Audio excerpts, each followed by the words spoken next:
Hello, everyone. Welcome back to the Learning and Literacy cast. We've got a really fascinating episode today. We are joined by Kylie Jones from Raise Education.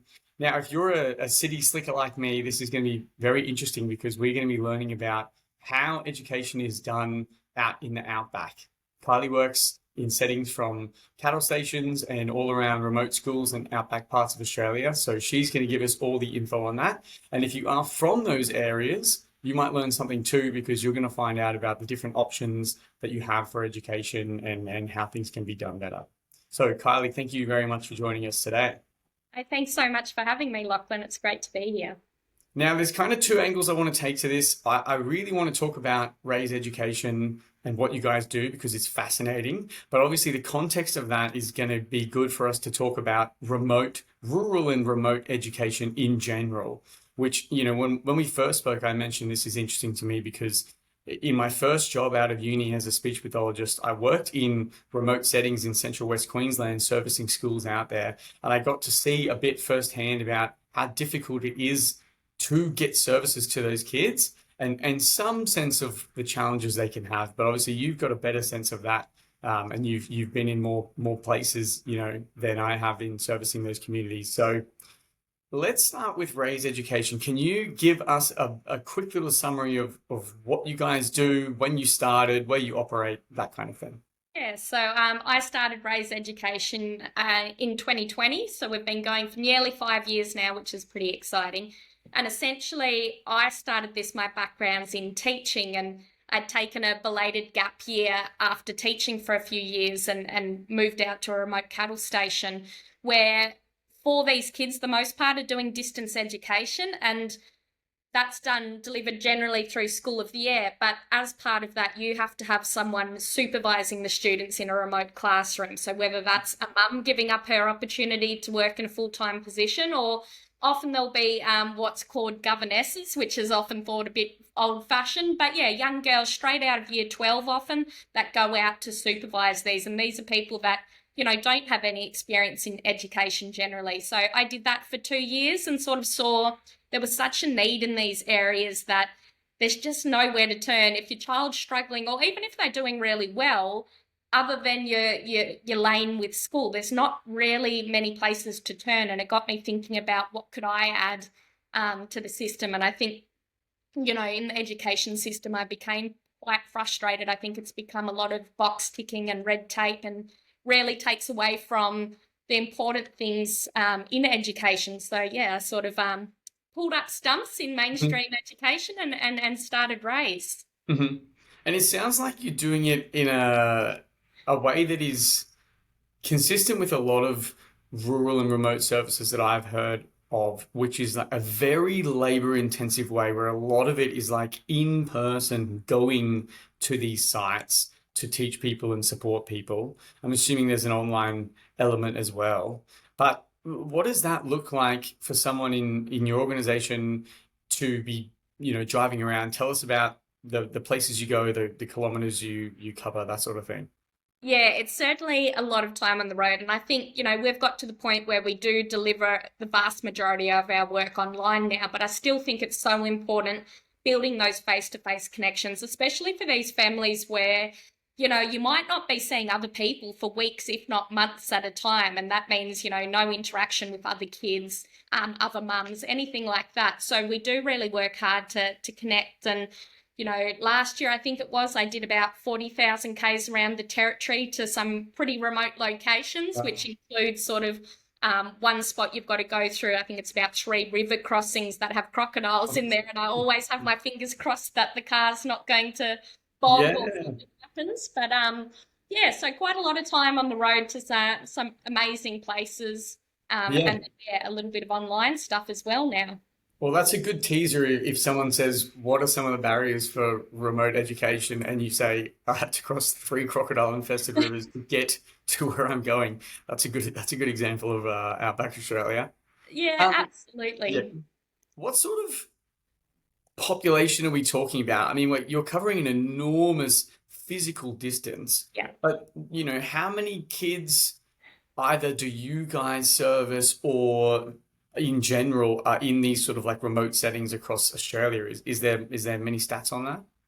Yeah, it is hard to track down the exact numbers, but in remote areas we're talking, you're probably looking at about 50,000 people across Australia, Wow. kids that are, so it is, and once again, hard to define exactly where those the lines are for those. But yeah, it's not tiny numbers in the scheme of things it is, but it's still big enough numbers. We're working with, over the time, a bit over 100 kids, and we'd love to keep growing that.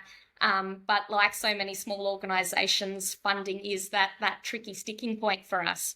Yeah, for sure, for sure.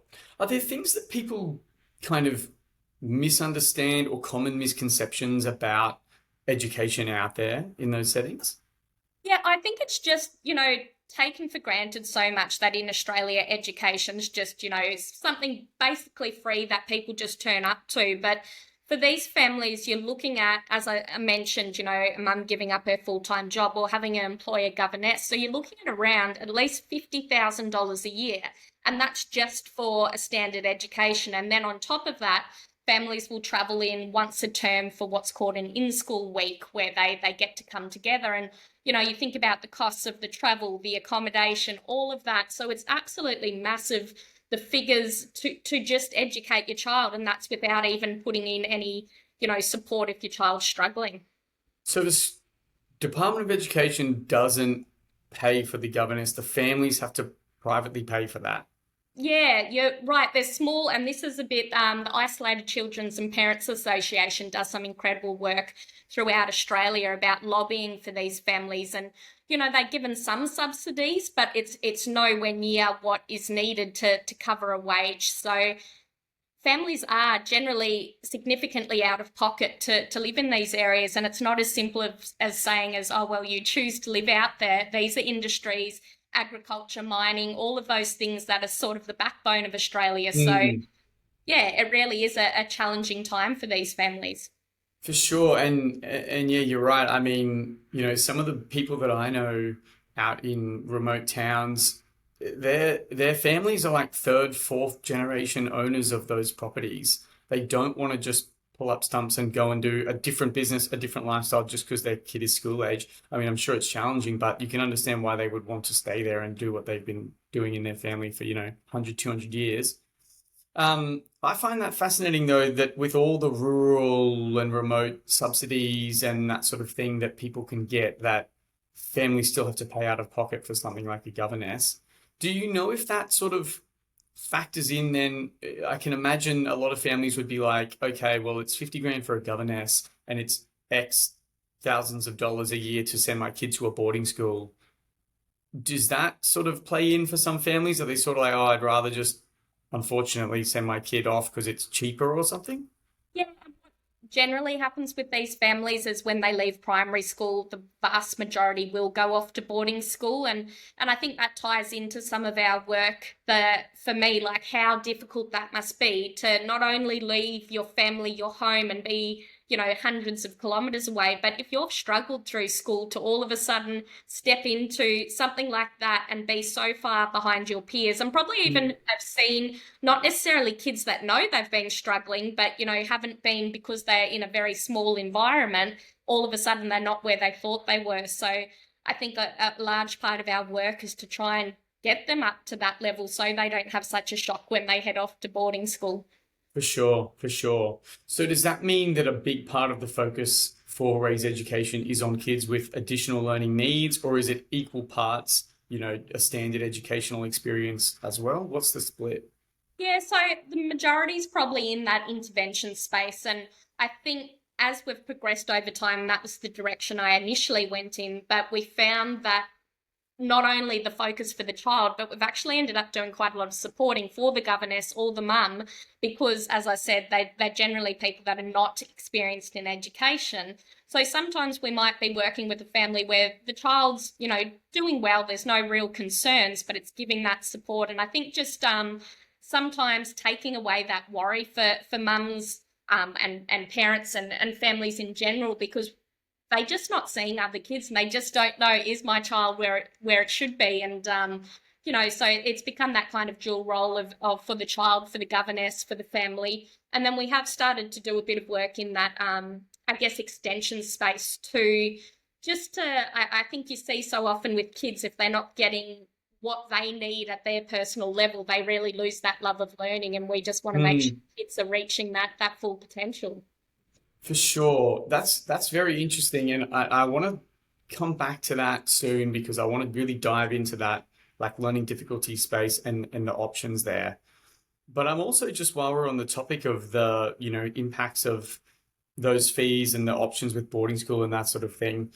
Let's just, I guess, flesh out all the options and then talk about the different pros and cons. So you've got the option to, I guess, get a teacher slash governess to come to your own property if you're on a cattle station or something like that. You've got school of distance where you can log in remotely from home to a hub in a rural center or something like that. And you can go to boarding school or I guess travel to if you're close enough to a township that has a school you could travel there. Is that accurate? Yeah, close. So there is a small major percentage of families do that sort of homeschooling. But what you're seeing with the governesses, they're probably more tying in with being in a distance ed provider. I know some private schools are now starting to do a bit more in that space of distance ed within an actual just normal school, which is a bit exciting. And they're trying to get away from having to have such a heavy reliance on governesses and parents. And then there are some places where, relatively speaking, that they could get to a school if they had to. But the difficulty is when you're life on the land and that, so many of these families, when you're out mustering cattle or, doing something like that, how do you, yeah, it's not an easy 9 to 5 job where you can be there to pick up the kids, which really Yeah, creates a problem for families.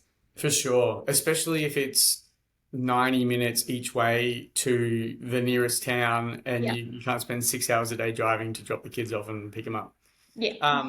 It's also interesting when you think about the limitations there because people rightly and obviously think of school as a learning environment, but they often forget that school, like in-person school with other kids, is huge for socialization, meeting people, like early romantic relationships for teenagers, and then like extracurriculars like music and sport and that sort of thing.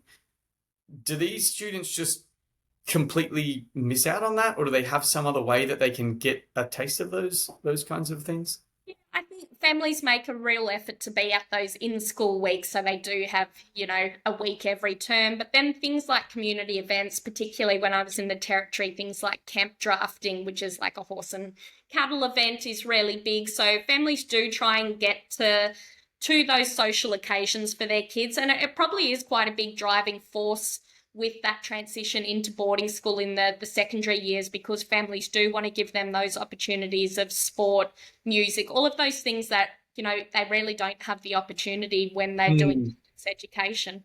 Yeah, for sure. And I can imagine huge benefits there. A lot of kids probably love it being around, other kids their age for a long time, months at a time during the school term. But I can also imagine the trade-off is that you're losing some of that family connection time. For kids that are already a bit anxious, like going away and living somewhere else with a bunch of strangers is probably a pretty intense experience. So I imagine that's very hard. Yeah. In terms of in terms of barriers, then let's dive into that a bit. We've sort of talked about the distance, the physical distance part. You've alluded to, I guess, what I might class as like quality of education kind of issues in the sense that people might have staff who don't have lots of teaching experience or much experience in the education system.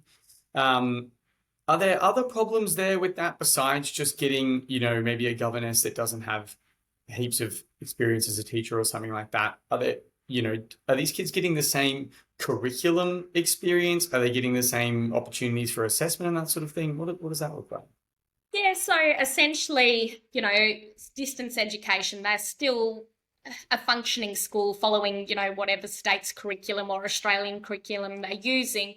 But I think one of the biggest barriers is the option of choice. Like, where do you, if you're not getting what you want in that sense, there isn't a lot of places to turn other than, this is what you've got, this is your one option.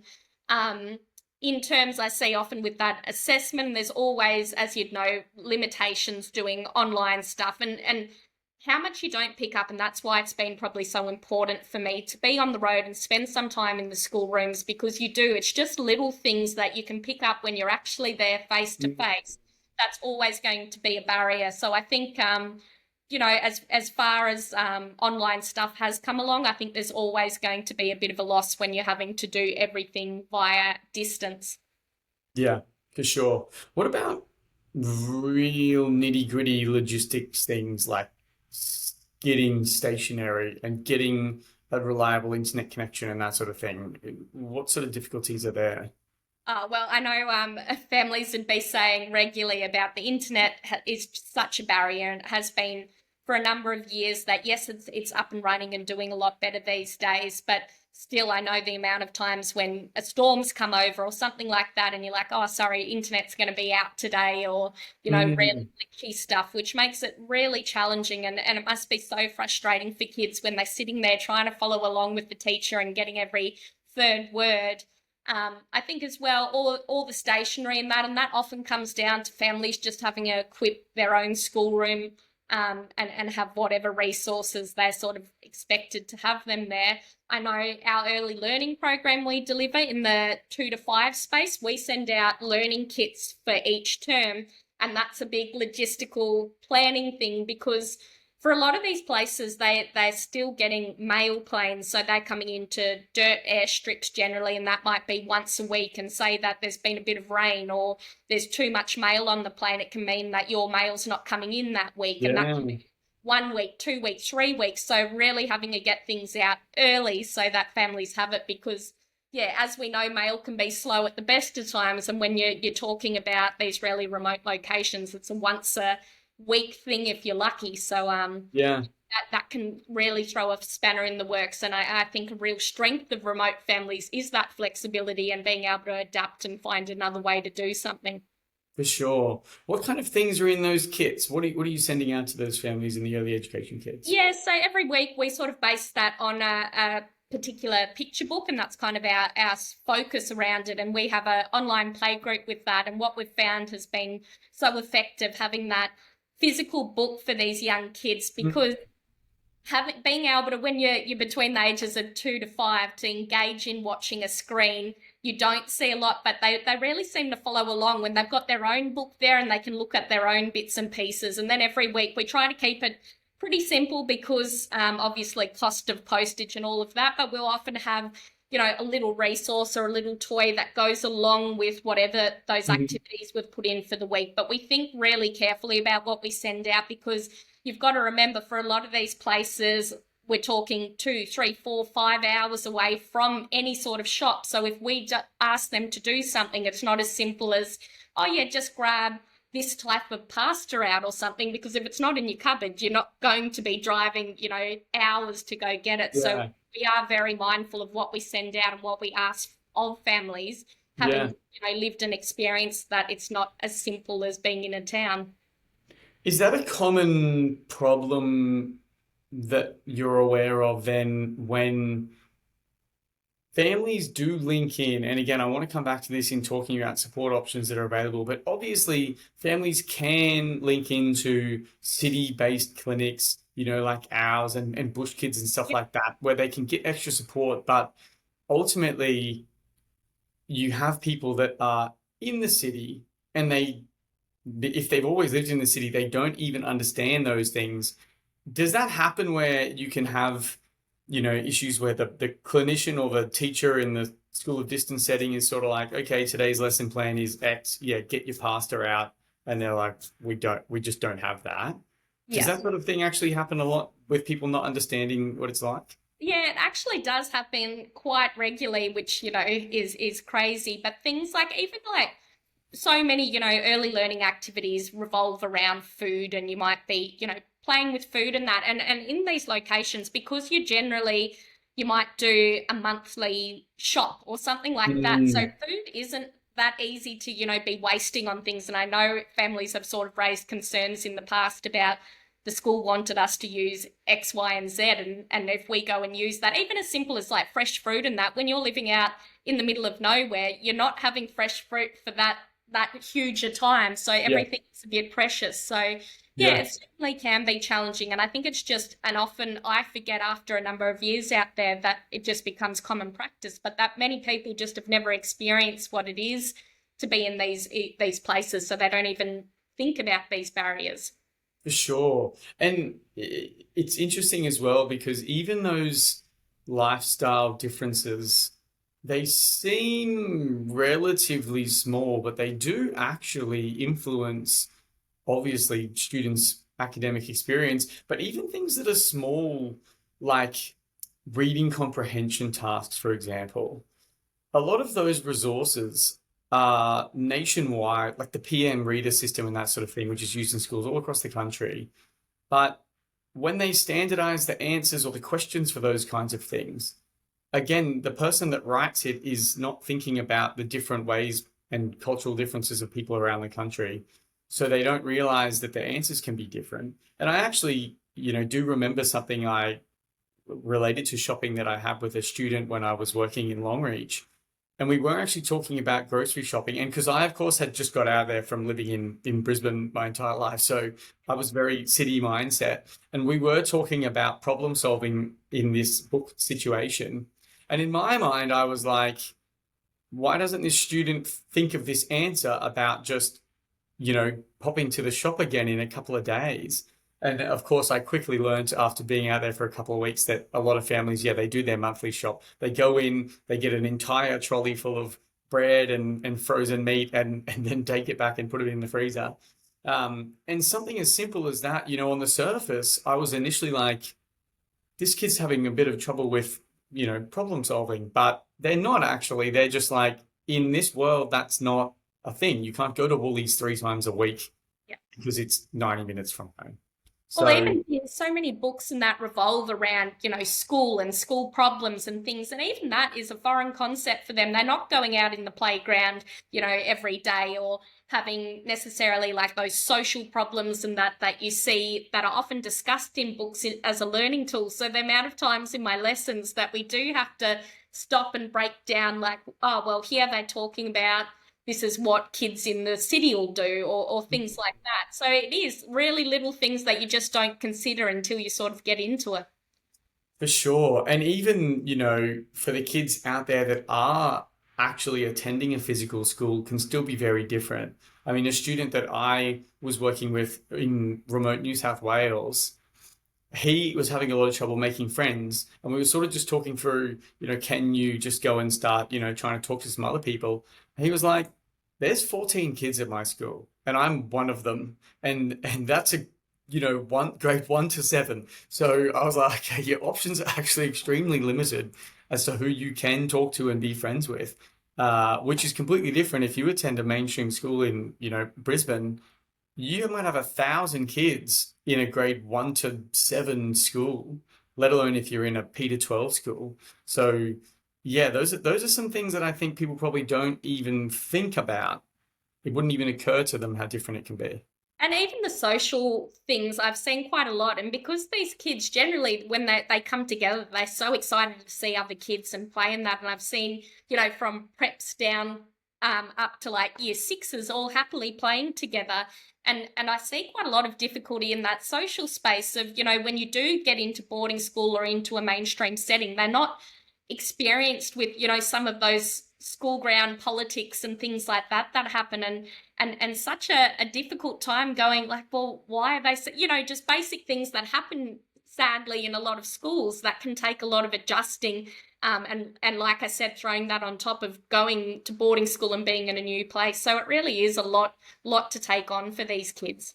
Sure. And again, underestimated as to how much of socializing is also a learnt experience. Like you have to be in it all the time to learn all those unspoken rules. Group conversation is different from one-on-one conversation. And also the social experience for students is obviously very much driven by their interests, but your interests are very different or can be very different if you live on a cattle station. You're probably not playing Minecraft and doing, under 6 soccer every Saturday. a student I had, his family spends a lot of time going between Mount Isa and Brisbane based on the two different family spots they have there. And he said to me, he was like, if you're not interested in dirt biking, pigging, or horse riding, there's nothing that you can really talk to the other high school boys about. That's what they like out there. And I don't know for myself, I've never been a teenage boy living in Mount Isa, so I don't know how accurate that is, but I was like, that makes a lot of sense. And if you just don't happen to be interested in those things, you're going to struggle. And likewise, if those are the things you've been doing and you come to Brisbane or you go to Toowoomba or something like that, a lot of those kids probably haven't done those. So it's going to be hard to connect.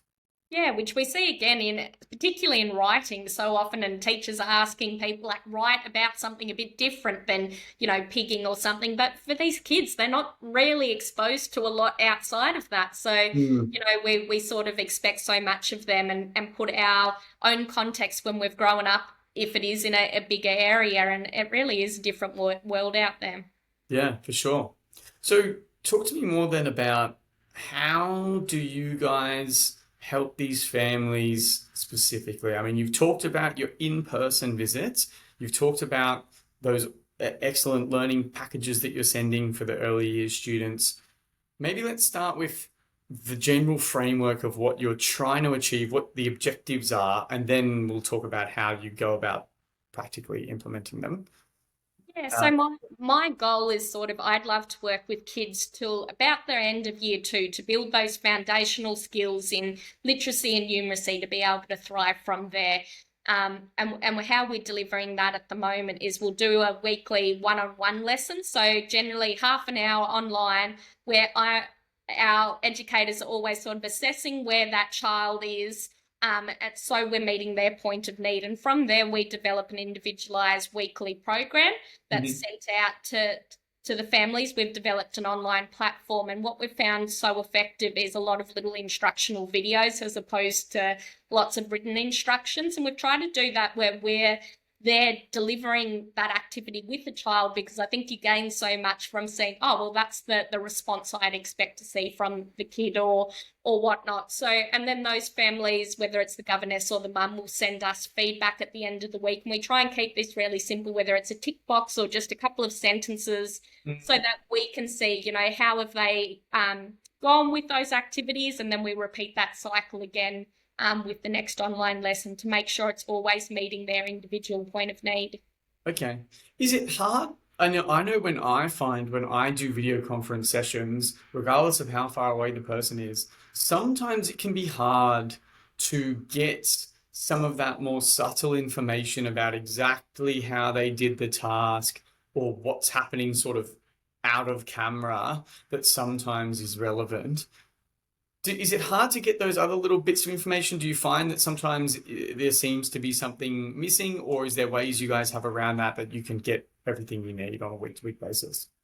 Yeah, it's always a challenge. And I think over the time, we've sort of looked at different ways we can, gather as much information from different areas. So obviously we have our online session, so I'm gathering there, but then I might ask a family, can you just take a little video when they're doing X, Y, and Z? Then I'll Mhm. often, whether it's a phone call or asking them to send me an email, just try and get that either the governess's or mum's perspective. So I think it's about getting lots of little pieces of information where we can. And then, as I said, that ties back into whether it's a home visit or just being at a community event, like where you can actually meet those people face to face. And it doesn't mean having to spend, hours on end with them. But I think when you get the sense of a person in real life, that really has helped in being able to develop those programs. And obviously that's always going to be a tricky thing because the cost of doing that is always massive, but where we can have that connection. But I think it's about, yeah, just gathering information everywhere you can and being creative in how we deliver some of the online stuff. I've learned quite quickly where we've been doing phonological awareness stuff is often having to put like a picture up so they can hear, like see what the word was that I said, because you really do lose those subtle sounds online, which can be Mm. challenging. So I think it's always being adaptive to, yeah, what is working and what's not. Yeah, for sure. And that's a good point again about one of those things that's so easy to just not think of until you've actually done it. But Yeah, from a practical perspective, if you're trying to do a phonological awareness task or a spelling task, computers do not pick up audio the same way as an in-person experience. And some of those soft sounds, like an S sound or an F sound or a TH, which are very, very soft, sometimes don't even register on the computer's mic, let alone adequately out the other end where the student is. Um, and again, I think that's one of those things where it's easy to say, oh, just do video conference and that will solve the problem. But you still even have to change, like we will sometimes curate the task for the student so that of the sets of words that we choose for the phonological awareness task, none of them have those soft sounds in them or something like that. Um, but that again, then you still just got more prep required, more time, more resources, etc. So yeah, I can see that being very hard. Yeah, and it's been one of those things. I think over time we've learned something as simple as like my computer setup, and that we have a computer with a pen that can write on the screen, and that was an absolute game changer, as simple as Mm, it sounds. But having that and looking at different ways, I think for me, the more simple you can keep it, the better. So we do so much just with PowerPoints and just writing directly on that PowerPoint slide. As you know, I started out looking at the various, online whiteboards and fancy things you can do through Zoom and that, but most of the time it's just find the simplest way to do it and go yeah. with that.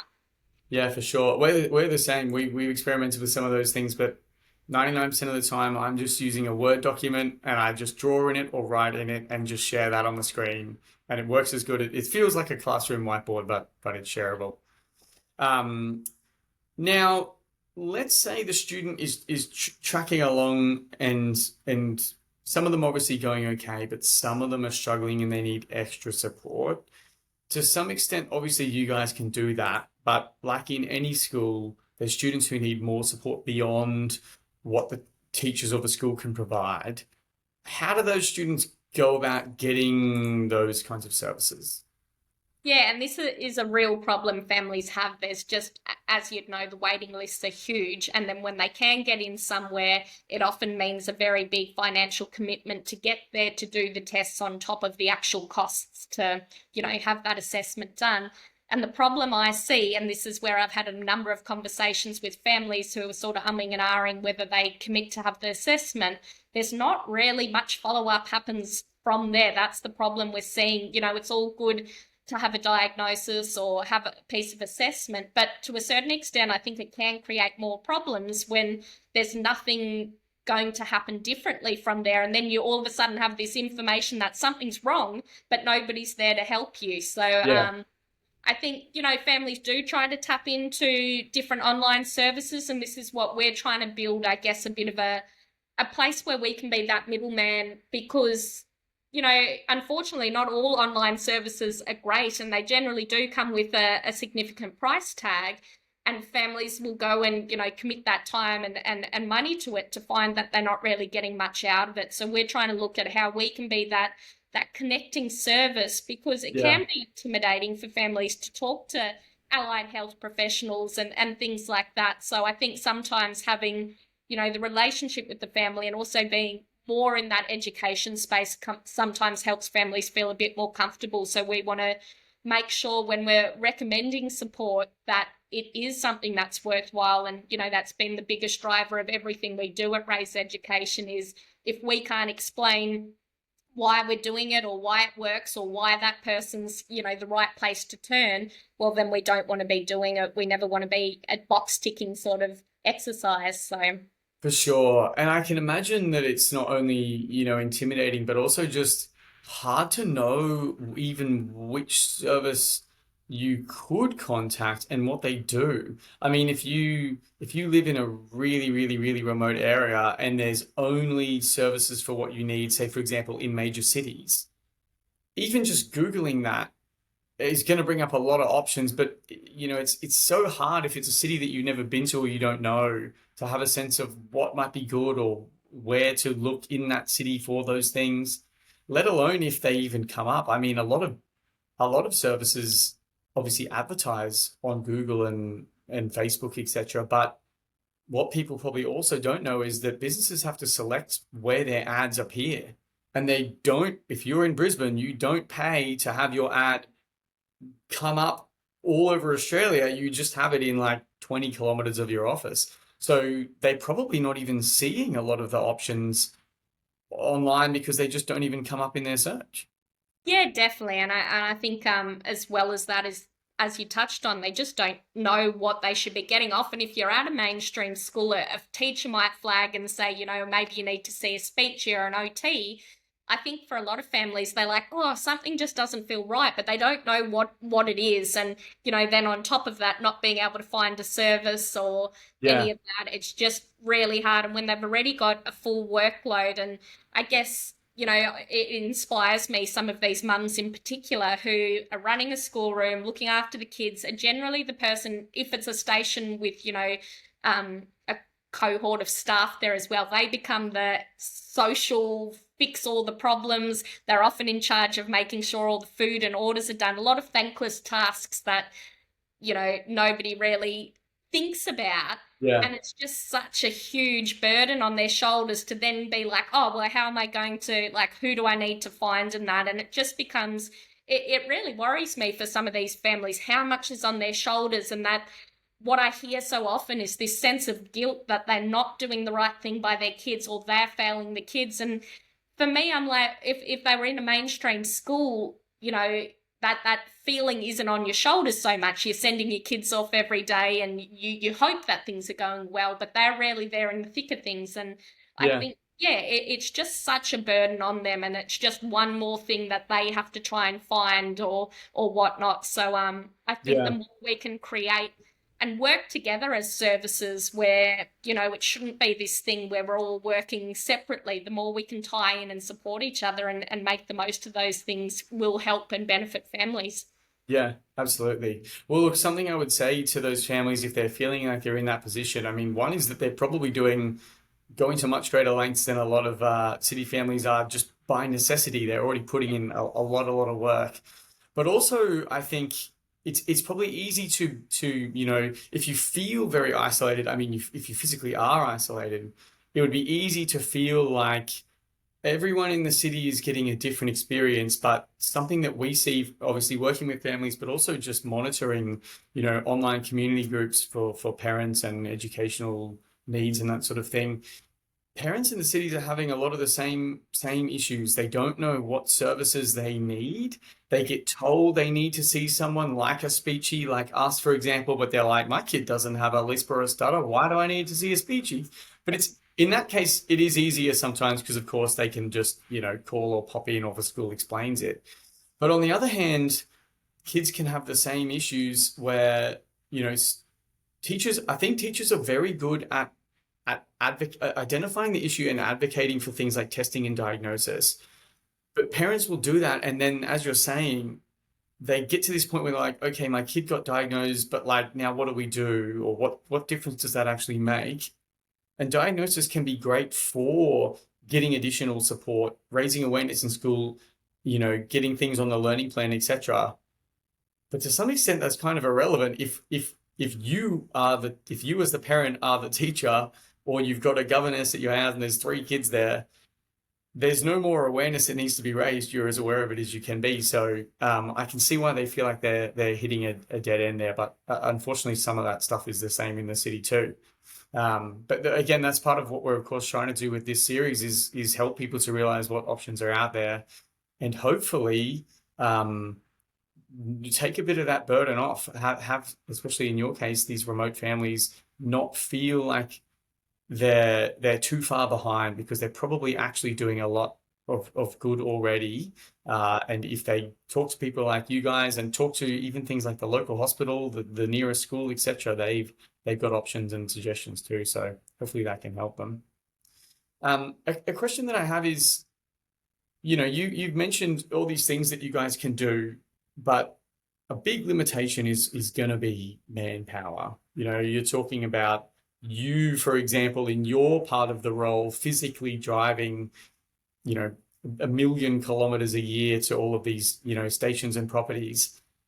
Your one person can only do so much. And even if it is video conference, there's only so many hours in the day.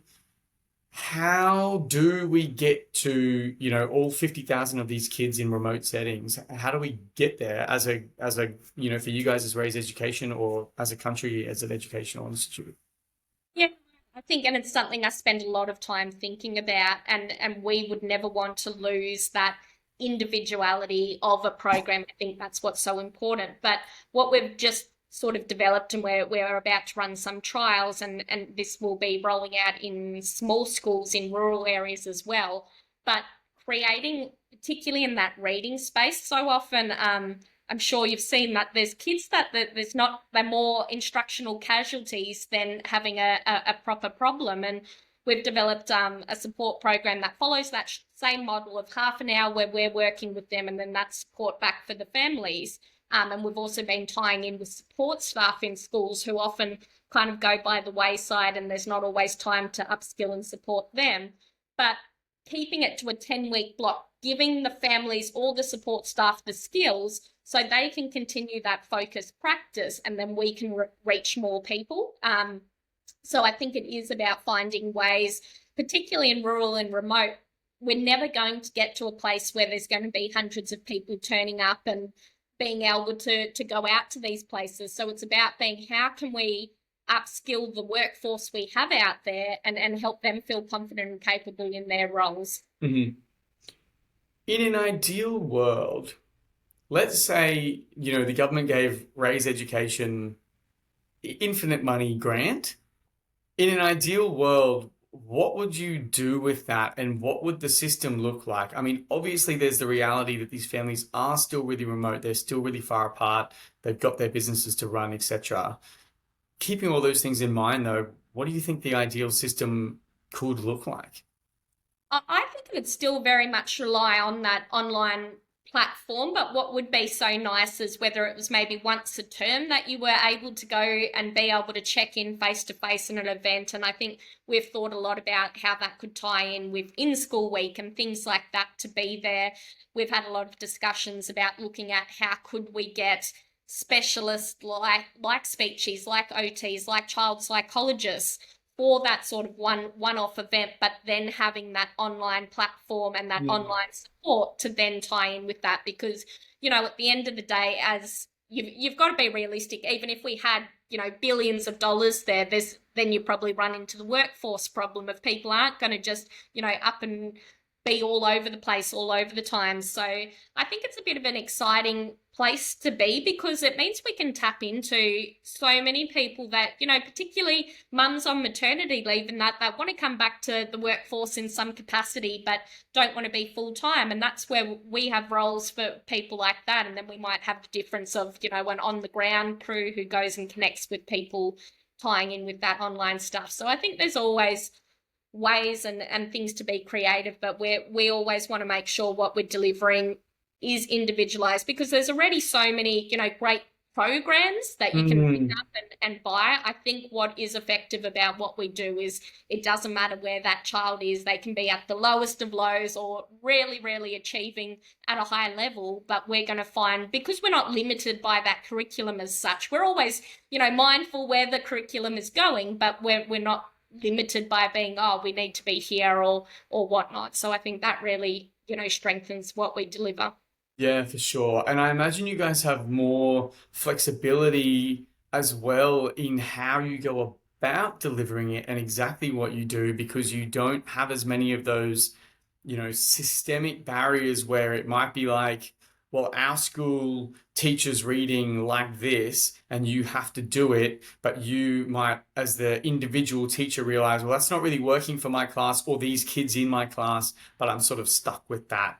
You've got that much more tailored sort of approach you can do, which is fantastic. Yeah. Um, It's been good to be. It's been exciting seeing the changes in schools, and we haven't prescribed to one set program, which allows us to, adapt and modify depending on what a school is, because you do want to keep that consistency across the board. yeah, for sure, for sure. Well, Kylie, as a final question here, I'm just curious if there's anything or any things that you kind of want to get information out there. Obviously, we've talked about the problems, we've talked about some of the solutions, we raised a little bit of awareness to start with about some of these things and start thinking about what families can do and what their options are. But is there anything that would just be really helpful for either people in more city spaces to know and be aware of for these families, or for the families out there in remote places about what their options are or anything to do with their education? Yeah, I think the thing that really sort of hits home to me and is a scary thing to see is when we see these NAPLAN statistics come out, and it's just an app like consistently in literacy, numeracy. If you're in a city, here's your results. And then as you just move further from the city, and we're not talking a couple of percent, we're talking like massive, massive disparity between these areas. I think I read in the 2024 one, we're looking at around 70% of kids in cities are reaching that exceeding or at that high level in literacy. And we're looking at about 30% in remote areas, which is just absolutely crazy, those numbers. So I think there really needs to be something done to support families, and it really shouldn't be a matter that your education is determined by a postcode. And we have so many discussions about why aren't people in rural and remote areas going on to university, and is it a funding thing? But I think we need to remember the money needs to come back into those early years, because if you've struggled at school from the start, you're not going to turn around and take up a uni degree. So I think policymakers and that need to remember, like so many things in education, if we can get it right in those early years, we'll correct so many problems further on. Yeah, for sure. Well, look, I know that there's been lots of push over many years from different governments to try to get things better and changing out there, but hopefully they can keep pushing for these remote communities because, things like reading, as you're saying, we already know that that's such an important, although it's so narrow of a skill relatively, it has such wide-reaching implications for the course of your life, like further education, employment, etc. It's just such a critical thing to get right among all the other educational things that these kids need. So I'm really happy we've been able to talk about this today. I really hope that you guys have all the success that you want and can keep supporting these families. You've got some grants. You were telling me before about winning the NDN Awards. Congratulations again on that. And that's a start. But fingers crossed you guys can keep going and keep making a big difference out there. No, thank you so much. It's been amazing having a chat and sharing, the stories of these families. Yeah, awesome. Thank you so much, Kylie. Look forward to talking again more soon. All right. Thank you, Lachlan.